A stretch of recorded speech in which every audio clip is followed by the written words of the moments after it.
The locals call this Spook's Curve, and with good reason.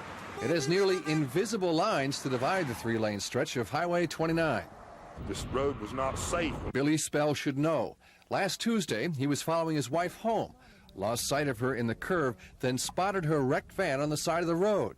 She had been in a head-on collision. In the past 6 months, there have been 22 accidents reported in Spook's Curve.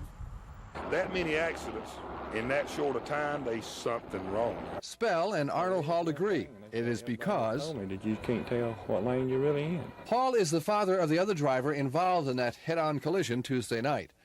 Hall says that the morning after the wreck, state highway crews were out painting a few extra yellow lines between the lanes.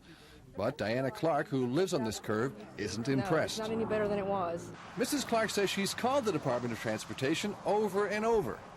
I've suggested slow down signs, reducing the speed limit, caution signs, flashing lights, and they've told me that people don't pay attention to signs. It would be a waste of the taxpayers' money. The state's traffic and safety engineer says warning signs and reflectors will be installed later when highway crews have finished resurfacing the road. There's really a problem when you are resurfacing a road. There's a time period before you can put the final markings on that motorists have to be especially careful. The only thing we can do to try to address that particular problem is to put up construction warning signs and information of that type. And of course the road is signed in that regard.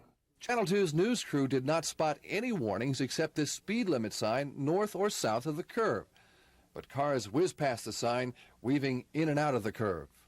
We want something done now. What we saw Tuesday night, we don't ever want to see again. This is Peter Madden, Channel 2 Action News.